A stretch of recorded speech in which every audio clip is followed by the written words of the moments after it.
पे नहीं है, वे उपनंद गोप के यहाँ पे चली गई। श्री यशोदा अपने हाथ से कन्हैया के लायक 4-5 गैयान को जो दही है वह आपको अलग मथुरे के ताई विराजमान हुआ। श्री कृष्ण प्रेमेर एक अद्भुत स्वभाव, गुरु सम लघु सब करे दास भाव। प्रेम को एक स्वभाव है कि जब तक अपने हाथ से सेवा नहीं करी जाए तब तक प्रेमी को संतोष की प्राप्ति नहीं हो। सो आज श्री यशोदा अपने हाथ से दही मथुरे के ताई विराजमान है।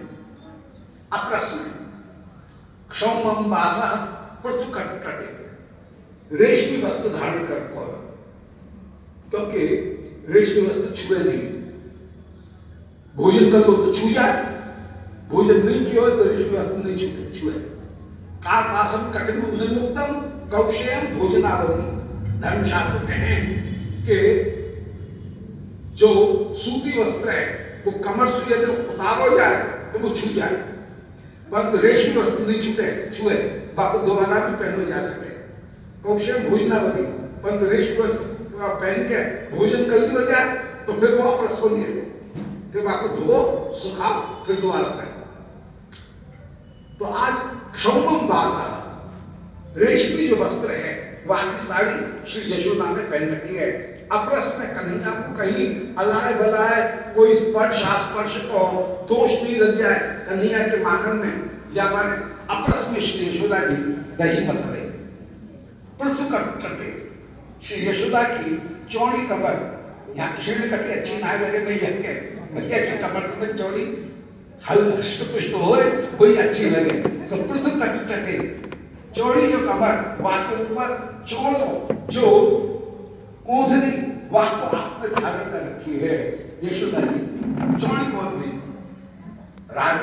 रानी है, विशेष आभूषण नहीं है, परंतु रानी के उपयुक्त जो विशेष आभूषण है वे आभूषण ही सामान्य जन से कछु भिन्न होकर के विराजमान है, अत्यंत मूल्यवान होकर विराजमान।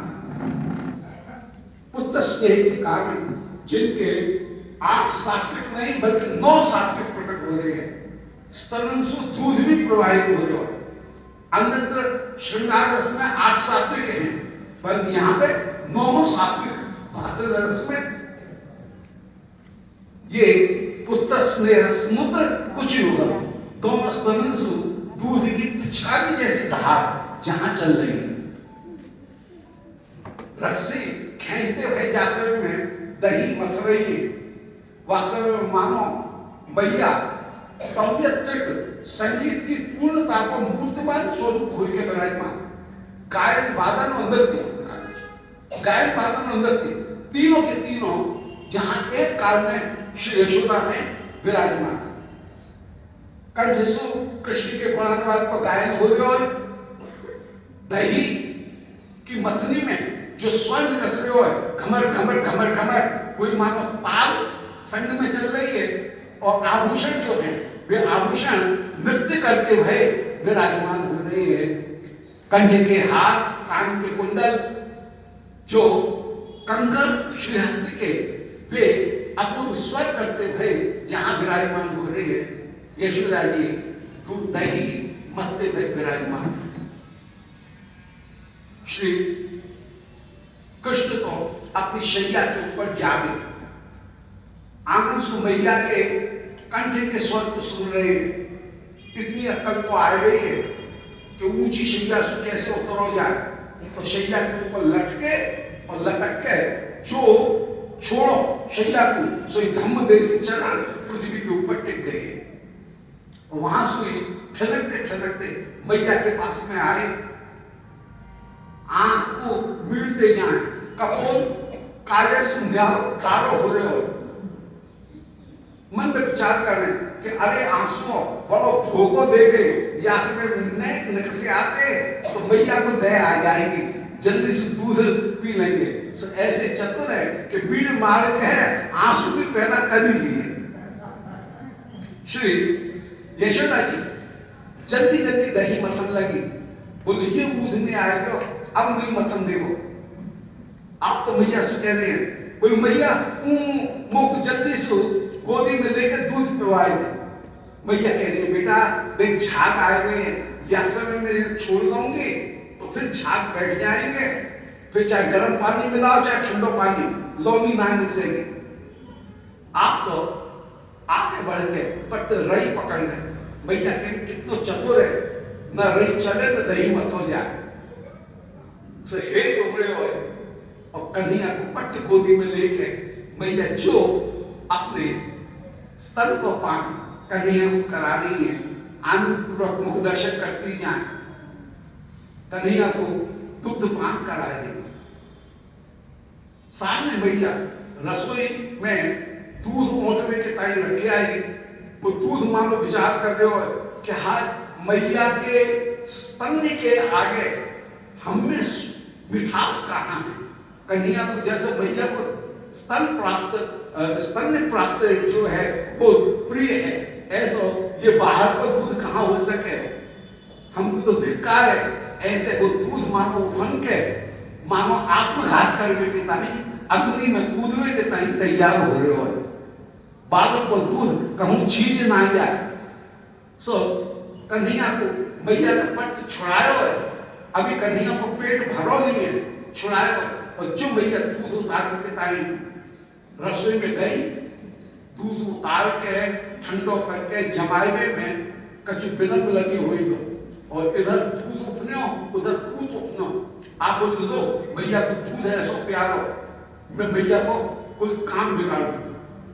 और परमात्मा को ये तो होश रहे हो ना कि ये माटी को मार या के संग में कोई छेड़खानी करी तो फूट भी सके।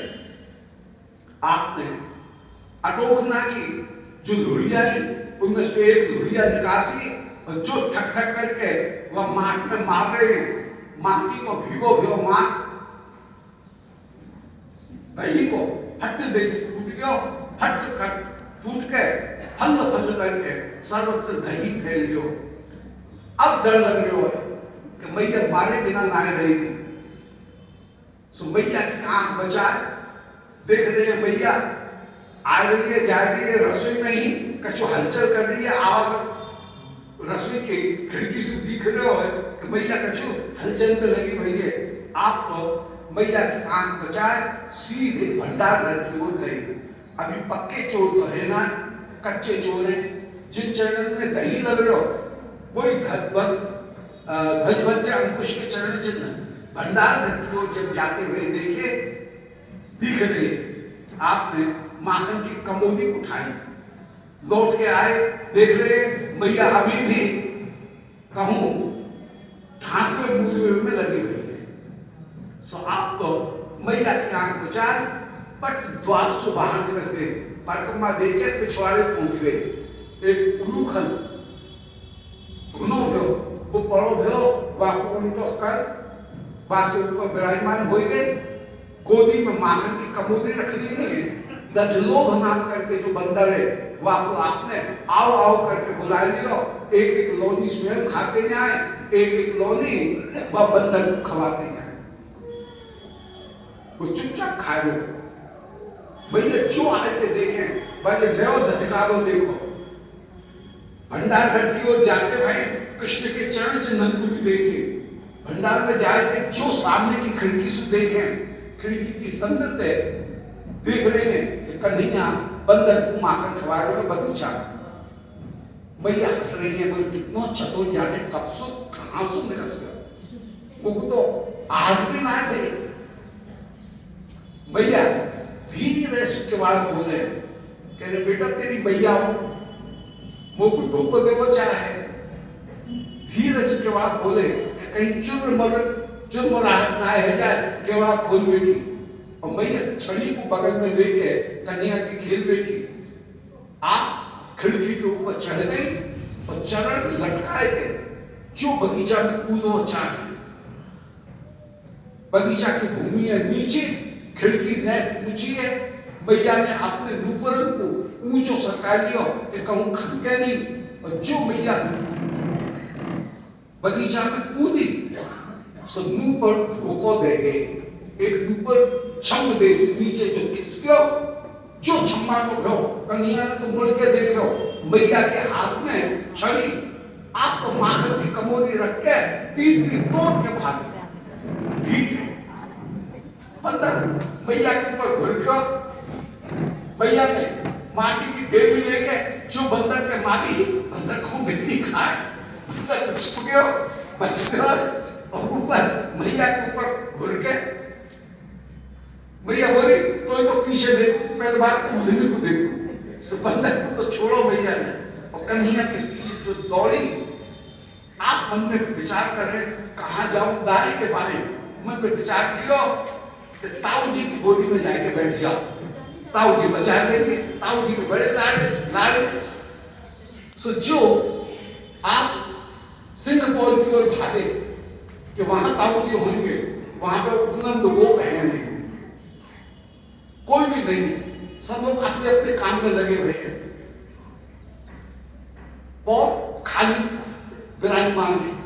अब डरे कि इतमाऊ जाऊं कि इतमाऊ, जो न झिझके मैया ने पट कन्हैया को पकड़ लिए, खींच के भीतर बगीचा में ले आए और डांटती हुई कह रही है कि अरे माखन चोर, अरे दही के लुटेरा, अरे मंत्री स्कोटर, अरे बांदरन के प्यारे, तेने मां फोड़ियो तो फोड़ियो कैसे? आप तो कह रहे हैं कि मातरेव अपरम न करिष्ये पाद्य स्वपर कर तो पति अस्तिम। मैया अब ऐसा नहीं करूंगा, अब ऐसा नहीं करूंगा। मैया बोली मां फूटो तो फूटो कैसे? आप बोली भैया साची के झूठी, कोई झूठ को कहा, सच्ची सच्ची बता। आप कहे भैया जैसे में तू दूध उतारने के टाइम गई, तेरो सबरो ध्यान लगो भयो दूध में, तो को होश रहो ना, पाम के कड़ूला की लगी ठोकर माटी को मार फूट गयो।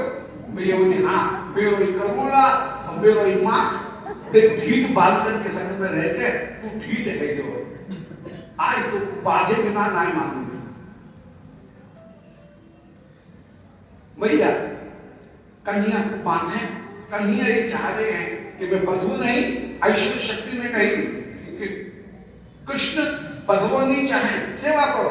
एक काल में ऐश्वर्य शक्ति ने श्री कृष्ण में विरुद्ध धर्माश्रयता प्रकट कर दी, परिच्छिन्नता और विभुता दोनों एक काल में प्रकट हो रही है। भैया बड़ी से बड़ी डोली सु कन्हैया को बांधे। कन्हैया मन में विचार कर रहे हैं कि कार्तिक को महीना चल रहा है, कोई यमुना जी स्नान करने के टाइम जाए, कोई गिरिराज जी की परिक्रमा दे, जय जय जय। मैं जी महाराज कृपा करके वृंदावन बिहारी लाल की जय, गोविंद जय जय गोपाल जय जय गोविंद जय जय, ये सेवा हमने रखा राधा रमण हरि गोविंद जय जय, श्री राधा